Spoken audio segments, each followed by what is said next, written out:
Selamat berjumpa kembali Bapak Ibu dan Saudara-saudara. Hari ini kita kembali akan bersama belajar dari firman Tuhan. Awal Mei. Kita sudah 1 bulan berada di rumah, tetapi kemarin saya mendengar dari beberapa siaran TV, Jakarta PSBB-nya diperpanjang.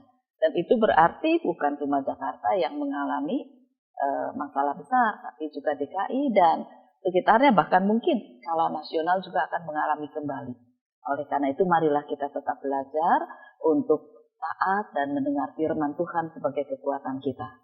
Kita akan awali dengan bersama berdoa. Namun sebelumnya silahkan Bapak Ibu mempersiapkan firman Tuhan terlebih dahulu. Bacaan firman Tuhan pada hari ini terambil dari 1 Petrus pasal yang kedua, ayat 13 sampai 17. 1 Petrus pasal yang kedua, ayat 13 dan sampai 17.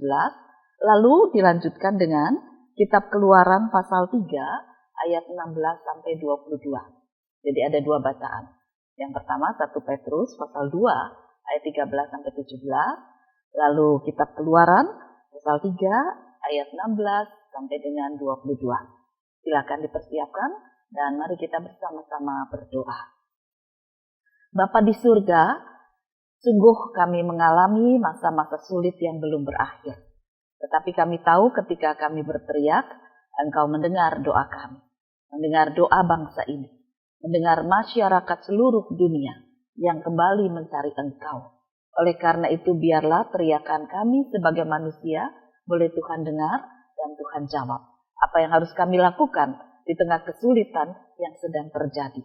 Berfirmanlah ya Tuhan, sebab firman-Mu ini akan meneguhkan dan menguatkan kami kembali, meskipun masa sulit belum berakhir, tetapi sukacita dari surga akan menguatkan dan membangkitkan semangat kami. Melalui kuasa Roh Kudus kiranya Engkau berkarya, baik kepada hamba-Mu, baik kepada pendengar firman Tuhan. Kami menaikkan doa pengharapan dan doa syukur kami dalam nama Tuhan Yesus Kristus. Amin. Tunduklah karena Allah kepada semua lembaga manusia, baik kepada raja sebagai pemegang kekuasaan yang tertinggi, maupun kepada wali-wali yang diutusnya, untuk menghukum orang-orang yang berbuat jahat dan menghormati orang-orang yang berbuat baik. Sebab inilah kehendak Allah, yaitu supaya dengan berbuat baik, kamu membungkamkan kepicikan orang-orang yang bodoh. Hiduplah sebagai orang merdeka, dan bukan seperti mereka yang menyalahgunakan kemerdekaan itu untuk menyelubungi kejahatan-kejahatan mereka. Tetapi hiduplah sebagai hamba Allah. Hormatilah semua orang, kasihilah saudara-saudaramu, takutlah akan Allah, hormatilah raja. Pergilah, kumpulkanlah para tua-tua Israel, dan katakanlah kepada mereka, Tuhan, Allah nenek moyangmu, Allah Abraham, Ishak dan Yakub, telah menampakkan diri kepadaku, serta berfirman, Aku sudah mengindahkan kamu, juga apa yang dilakukan kepadamu di Mesir. Jadi aku telah berfirman, Aku akan menuntun kamu keluar dari kesengsaraan di Mesir, menuju ke negeri orang Kanaan, orang Het, orang Amori, orang Feris, orang Hewi dan orang Yebus, ke suatu negeri yang berlimpah-limpah susu dan madunya. Dan bila mana mereka mendengarkan perkataanmu, maka engkau harus beserta para tua-tua Israel pergi kepada Raja Mesir, dan kamu harus berkata kepadanya, Tuhan, Allah orang Ibrani, telah menemui kami. Oleh sebab itu, izinkanlah kiranya kami pergi ke padang gurun 3 hari perjalanan jauhnya untuk mempersembahkan korban kepada Tuhan Allah kami.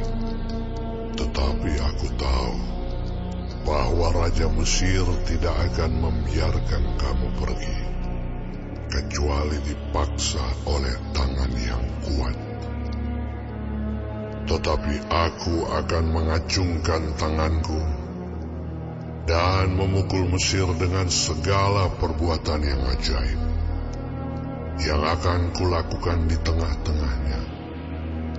Sesudah itu ia akan membiarkan kamu pergi. Dan aku akan membuat orang Mesir bermurah hati terhadap bangsa ini, sehingga apabila kamu pergi, kamu tidak pergi dengan tangan hampa.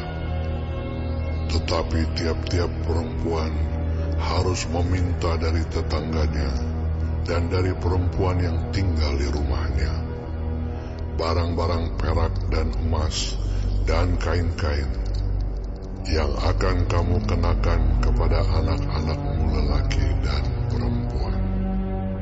Demikianlah kamu akan merampasi orang Mesir itu.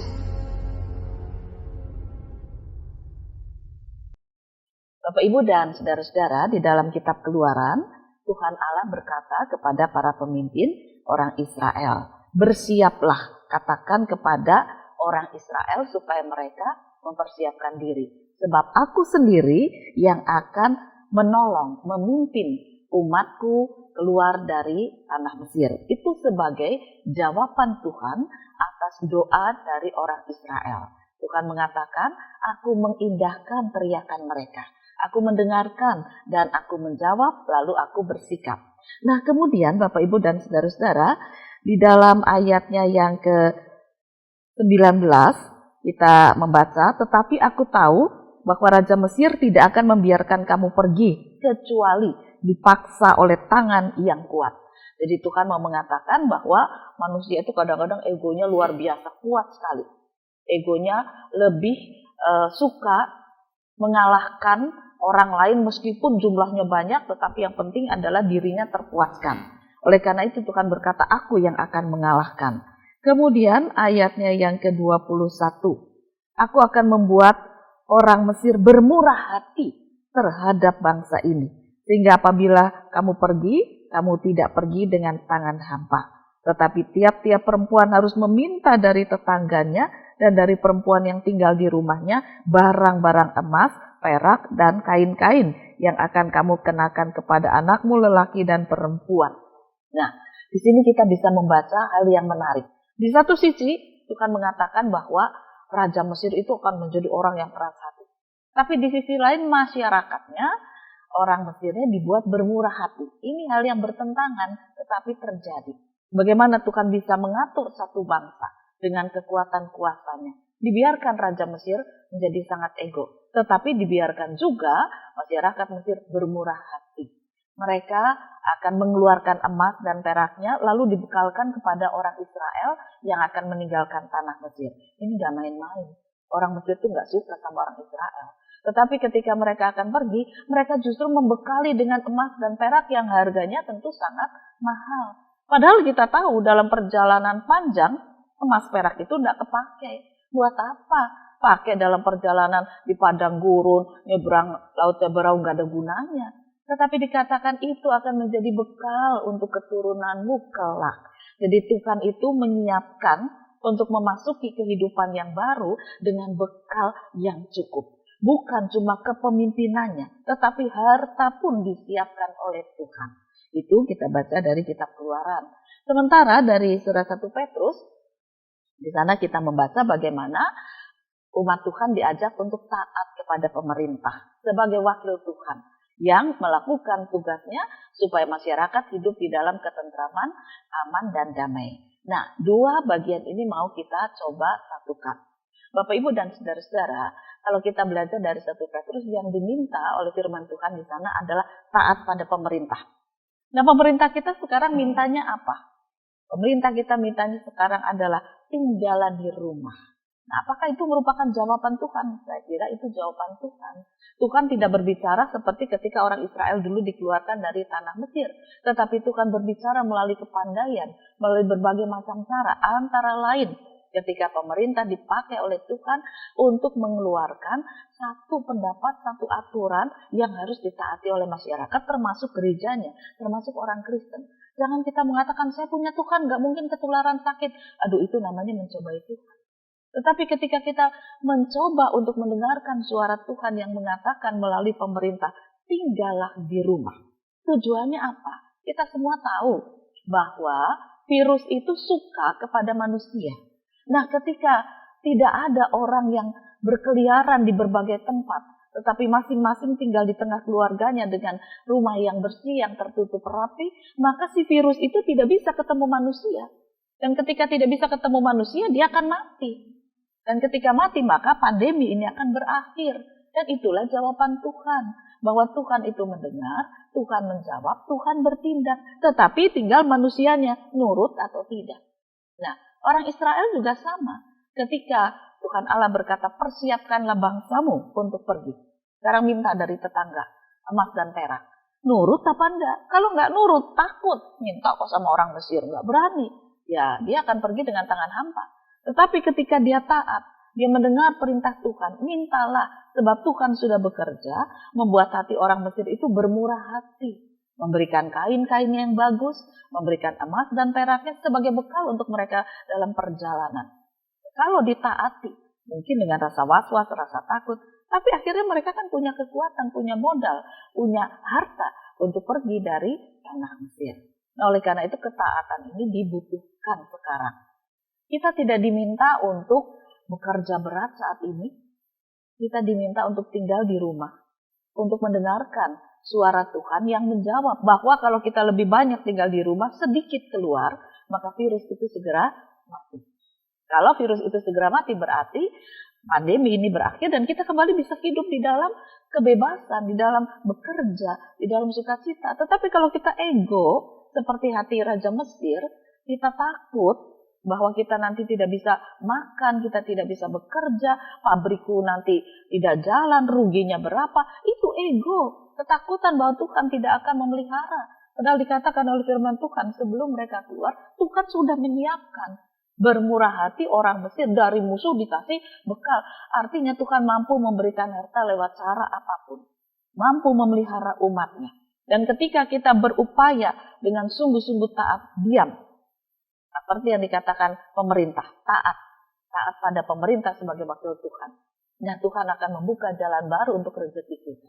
Mungkin Anda akan berkata, nah selama diam makan apa? Selama diam apa memang makanan turun sendiri seperti roti mana? Itu tentu tidak. Tetapi dengan kesedikitan yang kita miliki, kesederhanaan yang ada, itu Tuhan jaga dan pelihara. Ketika mereka berjalan meninggalkan tanah Mesir, apa bekal mereka untuk makan? Kan cuma sedikit. Tapi toh ternyata mampu dibuat menjadi banyak oleh Tuhan. Ketika mereka percaya tuntunan Tuhan. Kalau biasa mungkin kita makan nasi. Nah, beras kita mungkin menipis ini. Apa salahnya kita mencoba untuk makan nasi tim, lebih lunak sedikit, berasnya lebih sedikit dipakai. Apakah kita akan mati kelaparan? Saya yakin tidak. Mungkin tidak enak betul, tapi jalani dulu dalam keprihatinan dengan keyakinan bahwa Tuhan menjaga dan memelihara. Dan Tuhan akan mencukupkan. Nah, kalau kita belajar untuk menjadi taat, kita tahu Tuhan bertindak. Virus itu akan mati ketika virus itu tidak ketemu manusia. Tapi semakin banyak virus itu ketemu orang, dia makin senang. Dia makin berkembang, dia makin bertumbuh, dia makin menjadi jahat. Lalu kita berkeluh kesah, Tuhan kok tidak membuat virus ini mati? Tuhan sudah menjawab, yang membuat virus itu hidup adalah kita sendiri. Kesalahan kita ketika kita tidak mau taat. Nah, mari sekarang kita belajar untuk mendengarkan apa yang diperintahkan Tuhan. Tuhan mengatakan, aku akan mengeraskan hati orang yang tidak mau mendengar. Tetapi aku akan membuat hati mereka bermurah hati kepada orang yang mau mendengar. Tinggal kita. Kita mau mendengar suara Tuhan, berarti kita murah hati, atau kita tetap berkeras hati. Sekarang, saatnya saudara di rumah. Bukalah hati saudara untuk suara Tuhan. Apa yang Tuhan katakan, apa yang Tuhan beritakan. Sampai saat ini, setelah kira-kira 1 bulan, apa yang saudara dapatkan dari kedekatan saudara dengan Tuhan? Ketika saudara diajak untuk membaca firman, merenungkan firman, apa yang saudara dapatkan? Semakin kuat atau semakin tertekan? Nah, ini saudara harus evaluasi. Kalau saudara merasa dalam sebulan ini ternyata mungkin secara materi semakin sedikit uangnya, semakin sedikit berasnya. Tetapi secara iman kita semakin dikuatkan. Inilah modal untuk kita menghadapi hari esok. Tuhan tidak akan membiarkan kita sampai kelaparan yang betul-betul karena Dia menyiapkan kemurahan hatinya supaya kita punya bekal untuk hari depan. Kepandaian. Apa yang kita dapatkan dari kepandaian yang Tuhan berikan selama kita tinggal di rumah? Kalau cuma main game, kita nggak dapat apa-apa. Saudara, saya mendapatkan berita yang menarik ketika seorang ibu, dia mulai stres untuk mengajar anak-anaknya, tetapi ketika dia mulai mendekatkan diri kepada Tuhan dan dia belajar kembali ilmu anak-anak SD. Nah, dia katakan, saya belajar dari teman-teman daripada cuma WhatsApp-an ngomong ngalor ngidul ndak ngena berkeluh kesah, saya tanya sama gurunya, sama teman-teman saya, bagaimana ini menyelesaikan PR anak saya. Ketika saya belum mengerti, saya tanya suami saya, yuk kita bicara bersama, kita kerjasama untuk belajar dari si Mbah. Mbah itu pinter kok, tinggal diklik aja, dia bisa kasih jawaban. Nah, suami istri ini mulai belajar. Nah, ketika dia diam di rumah, terjadi kerjasama yang baik, lalu mereka mulai belajar. Akhirnya mereka bisa mengajarkan anak-anak mereka. Nah, nggak usah pakai uang les, nggak usah keluar duit lagi. Tapi anak-anak bisa selesai PR-nya. Kita juga dapat pengetahuan baru, kita dapat kedekatan dengan Tuhan, kita dapat kedekatan dengan keluarga. Oleh karena itu, taatilah apa yang dikatakan pemerintah sebagai wakil Tuhan. Taatilah perintah Tuhan. Dengarkan bahwa Tuhan memelihara, Tuhan menjawab, Tuhan memberikan tindakan. Tinggal kita menanggapinya dengan cara bagaimana. Biarlah firman ini menguatkan kita, entah sampai kapan. Kita harus tetap tinggal. Tapi tinggal diam itu bukan berarti mati. Kita tetap hidup di dalam kasih karunia-Nya. Tuhan memberkati firman-Nya. Amin. Mari kembali kita akan berdoa. Sungguh kami bersyukur bahwa kami tidak akan menjadi orang yang bodoh, orang yang pikun, orang yang mati kelaparan, karena kami dipelihara dan dijaga oleh Engkau. Tuhan kami yang hidup di dalam Yesus Kristus. Bangkitkan semangat kami, bangkitkan sukacita kami, bangkitkan kerinduan kami untuk tetap menjadi gereja Tuhan yang berbagi di dalam suka dan duka. Kiranya Roh Kudus-Mu menghibur dan menguatkan kami. Inilah doa pengharapan kami dalam nama Tuhan Yesus Kristus. Amin.